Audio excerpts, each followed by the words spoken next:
هاي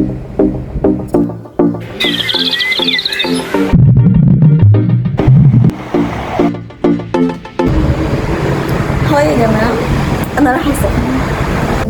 ورحتي وجيتي واتنسيتي مع الأيام. هاي يا جماعة، احنا اصلا اول تجربة لينا في السخنة المرة دي، فانا هقول لكم ايه الاماكن اللي رحناها والتجربة بتاعتي كلها من اول ما رحنا لحد اخر يوم. فانا مستنية اخر يوم عشان اقول لكم الدنيا عندي عاملة ازاي والاماكن اللي رحناها. فيلا بينا، خليكم معايا لحد اخر الفيديو. رحنا لولي بيتش، عبارة عن شاليهات بتحسب فيها بسعر الشاليه في اليوم مش بسعر الفرد.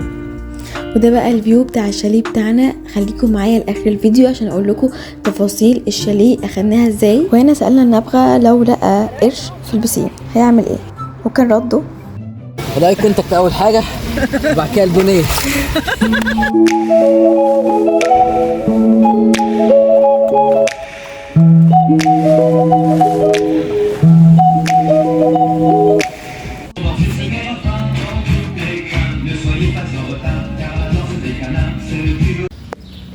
صباح الخير.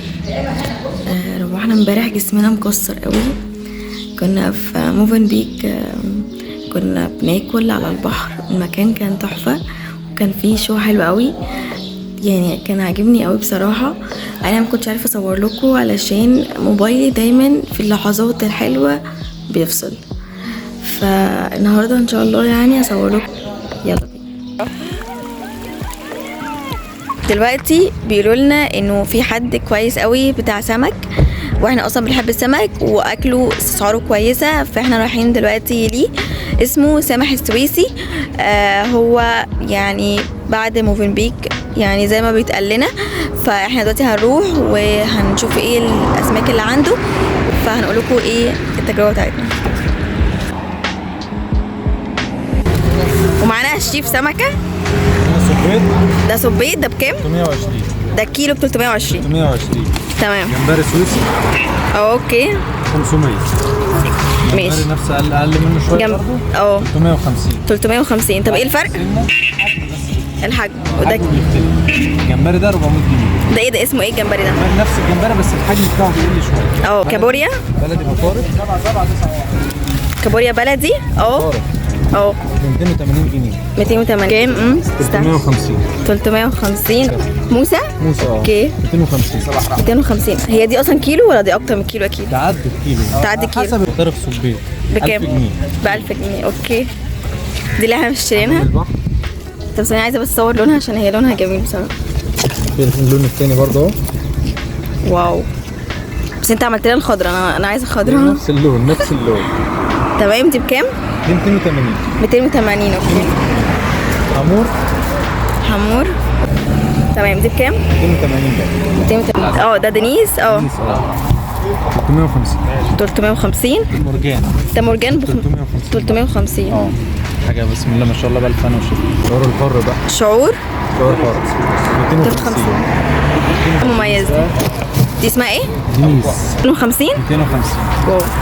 انا اول مره اكل سمك بالحلاوه دي.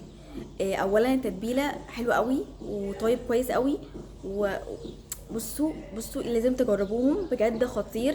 الناس طبعا اللي بتحب السمك انتوا عارفين انا بعشق السمك. انا رحت اسكندريه يوم صد رد علشان اكل سمك، فانا اصلا ذواقه في السمك. فبجد اول مره اكل حاجه بالحلاوه دي. خطير. انا طبعا اللي عايز يطلب دليفري، ان اصلا بالليل هنطلب دليفري مش هنروح لهم. يعني تجربه بجد اديها يعني هنتعشى النهارده عند الحاتي جنب قرية الدولفين.